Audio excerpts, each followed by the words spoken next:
Yuk berkebun yuk. Kami tinggal di Purwakarta. Begitu sulit buat kita untuk mendapatkan sayuran secara organik. Saya selalu bertanya sama anak tentang cita-cita. Tak satu pun anak yang pernah menjawab saya ingin jadi petani. Jadi kita bawa anak-anak langsung terjun. Kalau kita biasakan ya, walaupun dia hidup di zaman yang berbeda, satu saat paling tidak dia akan mengapresiasi betapa mulia tugas seorang petani itu ya. Nah, ini daunnya bolong-bolong karena organik ya? Walaupun bolong, kualitasnya jauh lebih baik daripada yang mulus tapi non-organik. Panen raya!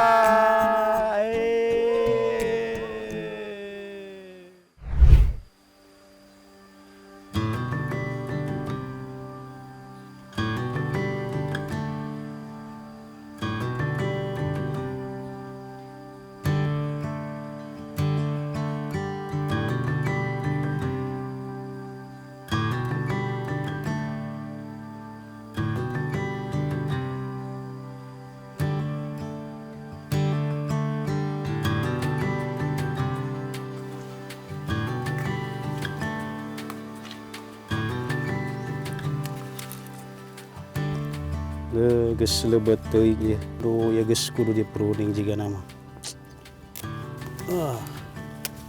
Beakeun dahareunana ya.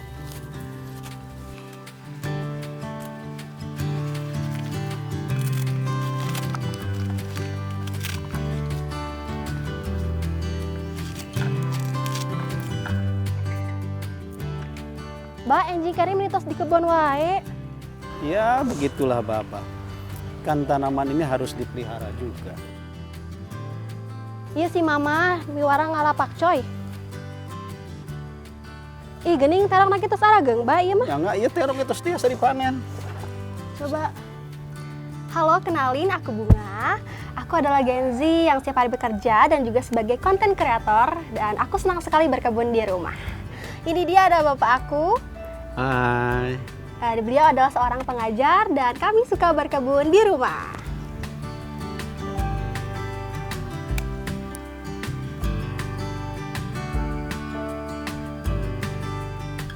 Halo, ini kebun keluarga kami, tepatnya ada di belakang dapur.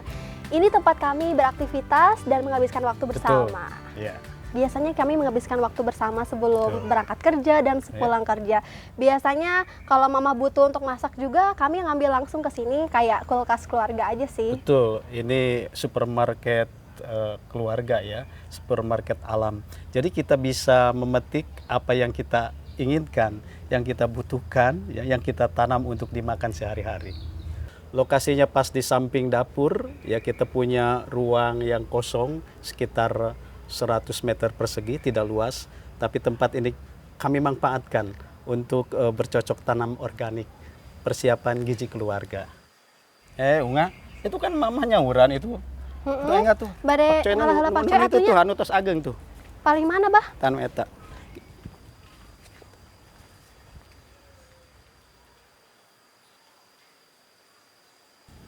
Udah siap panen nih, gede banget pakcoynya. Mantap nih kalau dimasak.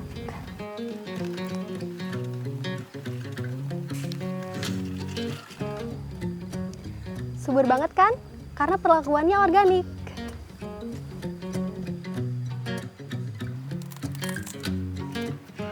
Kami tinggal di Purwakarta. Begitu sulit buat kita untuk mendapatkan sayuran secara organik. Makanya menurut saya cara bertani organik itu merupakan salah satu solusi ya untuk bisa mendapatkan sayur secara murah. Bayangkan kalau kita untuk mendapatkan sayur organik harus ke supermarket besar, dari daerah ke kota, tentu saja biaya transportnya berapa, belum lagi dengan harganya yang konon katanya jauh lebih mahal. Makanya upaya yang paling cerdas adalah bagaimana kita menghadirkan ya sayuran organik itu ada di depan rumah kita.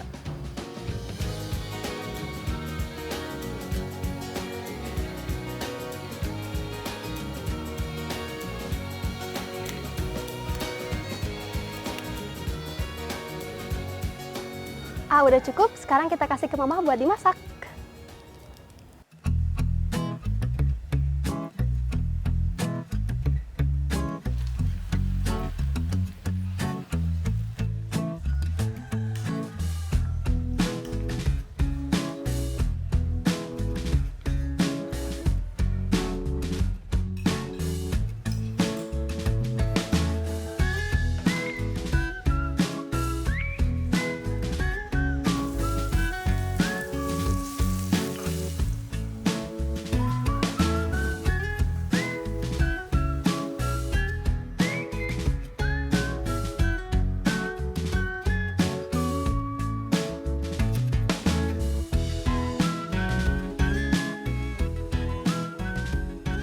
Sejatinya sebagai manusia tentunya kita perlu makanan yang dengan nutrisi yang baik untuk kesehatan dan juga tubuh kita. Kebun organik ini merupakan salah satu solusi yang paling cerdas menurut saya karena kebun organik tumbuh dengan kodratnya sendiri sehingga makanan yang kita tanam sendiri akan terjamin keasliannya, keorganikannya dan juga menjaga kesehatan tubuh kita agar tetap ternutrisi gizinya dengan baik. Ya, sangat penting buat setiap keluarga memiliki dapur ya, memiliki kebun di rumahnya masing-masing. Karena dia secara ekonomis juga sangat membantu, ya bisa menjadi ketahanan pangan, juga secara ekologi juga bisa membangkitkan atau meningkatkan tingkat produktivitas setiap lahan, setiap jengkal tanah yang dimiliki gitu bisa dimanfaatkan. Kemudian secara ekonomi juga sangat amat sangat besar manfaatnya karena kita bisa mengurangi resiko pangan kita sehari-hari. Jadi dengan adanya kebun organik ini bisa mengurangi resiko tersebut dan lebih aman di dompet.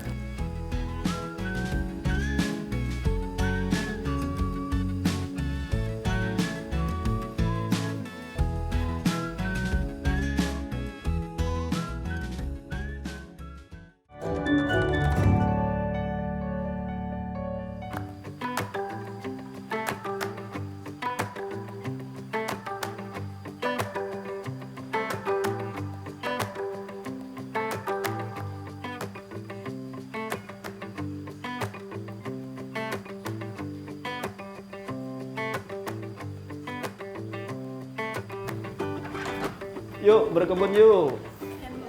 Bagi-bagi tugas kayak biasa ya. Ya, Bapak masih ada proyek susulan, bikin media tanam. Dea tolong, Dea itu banyak rumput.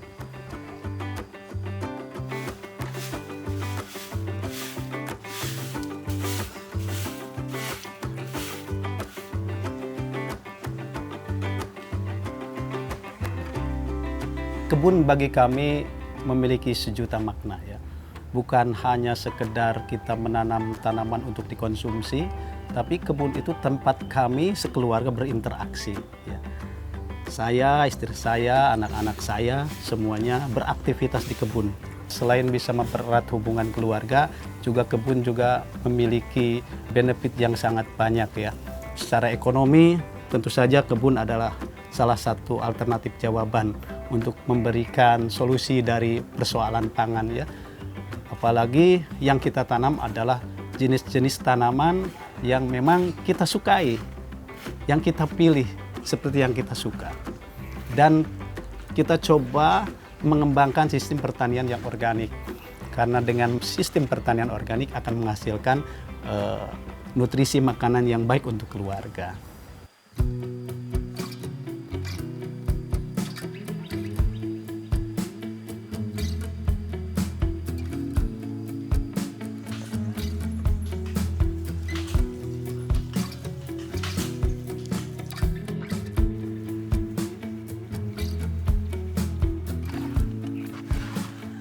Cek kermarane, cek sing salubur, sing gera-gera laluhur, ya, sing gera-gera benangkap panen.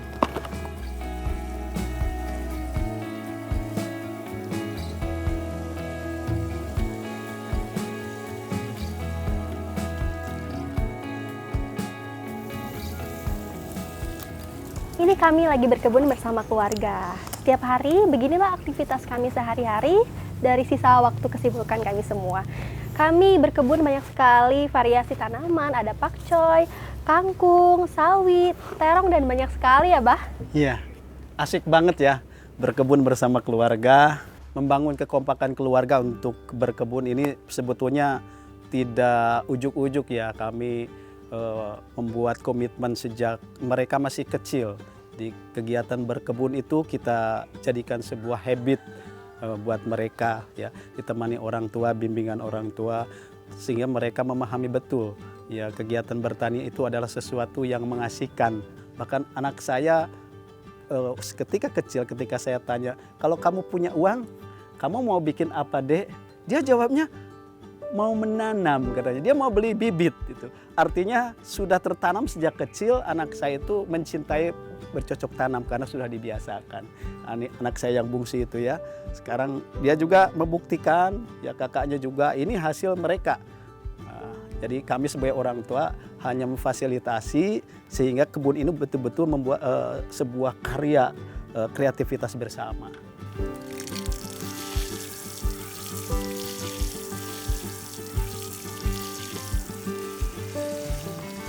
Sebagai Gen Z, saya melihat isu yang sangat penting di bangsa kita bahwa hanya sekitar di bawah 5% Gen Z yang minat sebagai petani. Itu merupakan isu yang sangat penting dan sangat berbahaya menurut saya, karena siapa nanti akan meregenerasikan petani, karena itu merupakan satu hal yang penting sebagai ketahanan pangan kita. Oleh karena itu, saya sebagai Gen Z ingin menularkan pengalaman saya bertani di rumah kepada seluruh masyarakat dan Gen Z yang ada di sosial media, agar tertarik dan turut serta untuk bertanam dan bercocok tanam di lingkungan sekitar kita. Kita manfaatkan sejengkal tanah kita untuk kita tanam dan untuk menjadi sesuatu yang sangat berharga bagi kita. Dan juga saya berharap nanti ketika Gen Z sudah terjun dalam dunia pertanian, mereka bisa memberikan inovasi dan ide-ide yang lebih fresh lagi untuk dunia pertanian dan secara global untuk Indonesia, agar ketahanan pangan Indonesia ini bisa lebih berdaulat lagi.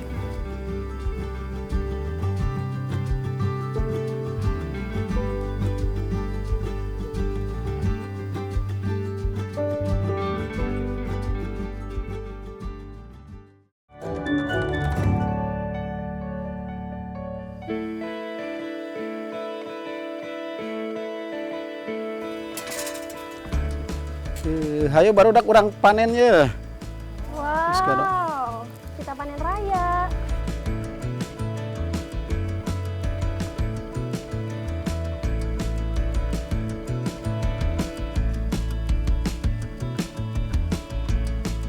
Wah, kangkung Dek. Ya, baby kangkung. Ya, Wow. sebagian kita bisa konsumsi untuk kasih tetangga juga. Sebagian kita tukar untuk maiyah ya. Kebetulan stok pupuk baba sudah hampir habis.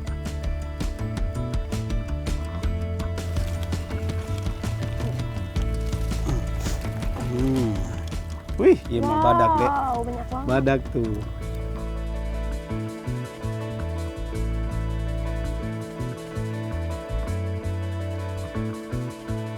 Nah, ini daunnya bolong-bolong karena organik ya. Walaupun bolong, kualitasnya jauh lebih baik daripada yang mulus tapi non organik. Benar banget. Kita berbagi ya, Betul. berbagi sama hewan.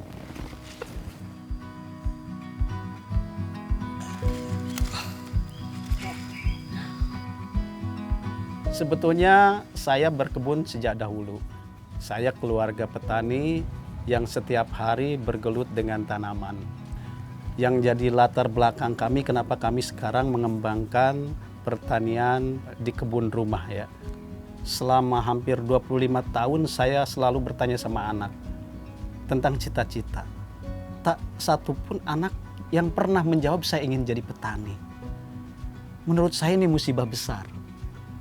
Ketika negeri kita yang terkenal dengan negeri agraris diwariskan oleh para leluhur, ternyata generasinya sama sekali tidak memberikan apresiasi, bahkan punya keinginan untuk jadi petani. Sementara kita tahu ketahanan pangan itu bisa terwujud karena jasa-jasa para petani. Untuk itu ya kita kepada anak-anak harus mengedukasi betapa pentingnya sosok seorang petani. Buat apa uang banyak, emas banyak, jabatan banyak, tanpa makanan semuanya tidak berarti. Itu siapa yang menghadirkan? Tidak datang ujuk-ujuk, tetapi melalui upaya jeripaya seorang petani. Jadi kita bawa anak-anak langsung terjun, dia dengan menanam bibit, menanam pohon, mengurus kebun. Kalau kita biasakan, ya, kita ulang, kita repetisi terus. Walaupun dia hidup di zaman yang berbeda, satu saat dia akan terbiasa. Paling tidak di sana akan muncul kecintaan. Paling tidak dia akan mengapresiasi betapa mulia tugas seorang petani itu. Ya.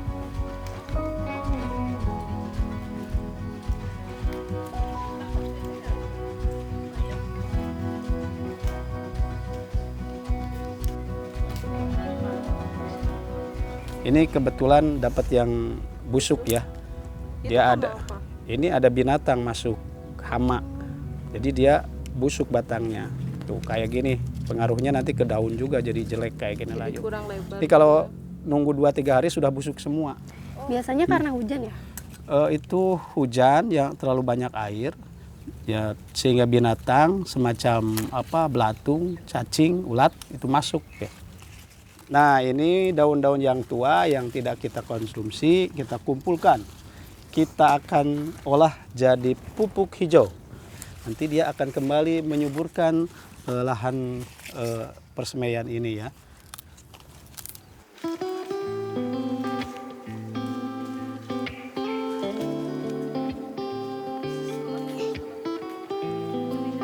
Ya, untuk memenuhi kebutuhan dapur keluarga, ya tidak semuanya bisa dipenuhi dari hasil pertanian organik kami, ya. Tapi sebagian besar bisa kami supply ya dari hasil pertanian. Sebagian kecilnya karena mungkin berkaitan dengan jenis tanaman yang susah tumbuh di daerah kami. Gitu. Waalaikumsalam. Iya, tos panen nih. Ya ngarawasan ya. Hatur nuhun, masya Allah, ngomong disarahi kieu sahur. Iya sayur, oh Allah. Untuk hasil panen, kami konsumsi secara pribadi untuk keluarga. Kemudian jika panennya berlebih, kami berikan kepada tetangga-tetangga sekitar. Kemudian kami juga berikan kepada tetangga-tetangga yang punya ternak, hasil kotoran hewannya kami barter dengan hasil kebun kami.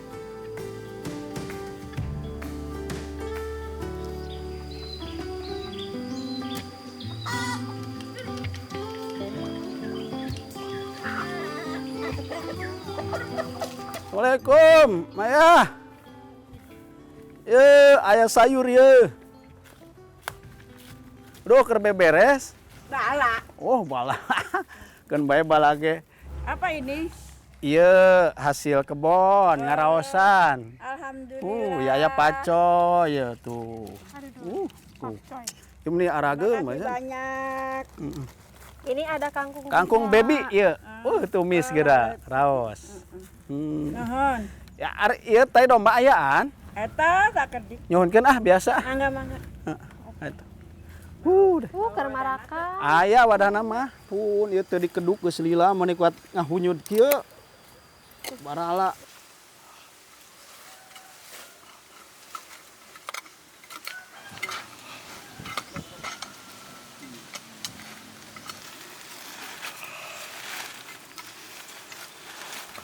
Wah, ieu mah lobak keneh mah. Engke mah make rodaan we apa lobak kieu mah. Sebetulnya daerah di sekitar kami itu sangat mendukung kegiatan bertani organik ya. Tetangga ada yang bertani bersawah, di mana kita bisa memanfaatkan jerami ya untuk dijadikan pupuk hijau. Juga ada yang beternak kambing, sapi. Jadi apa yang ada di tetangga kita manfaatkan ya. Kita juga artinya membina hubungan ekologi dengan masyarakat sekitar supaya ada hubungan saling menguntungkan gitu.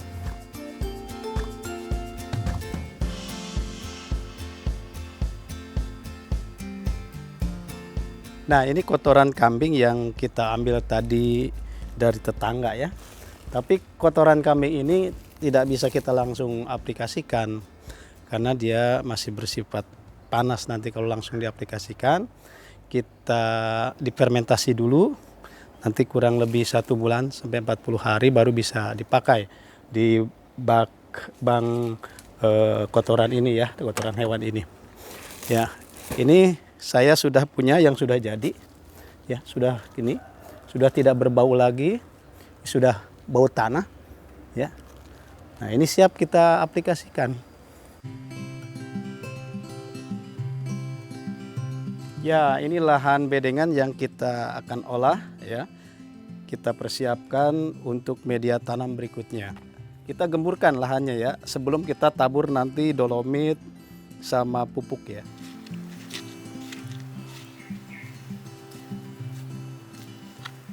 Ini sekitar tambah media yang kita buat itu sekitar 20 cm ya.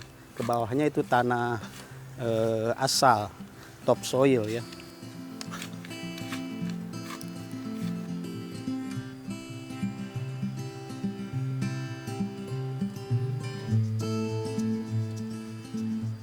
Jadi yang pertama kita tambahkan sekam ya.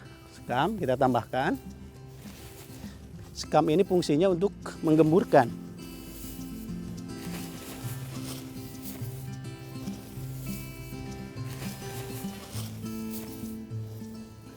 Ini pupuk kandang, kita tabur rata.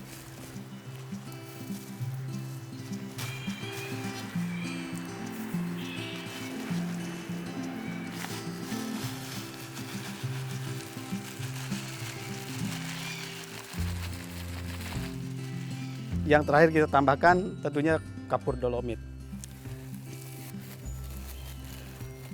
Fungsinya untuk menjaga tingkat keasaman ya, pH tanah. Langkah terakhir ya, kita aduk semua bahan ini sampai merata ya.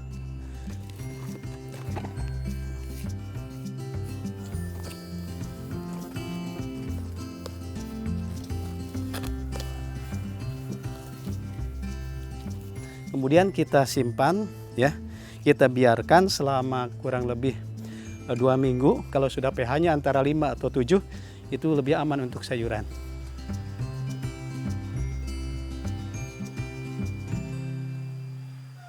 Mari setiap keluarga kita berkebun di rumah.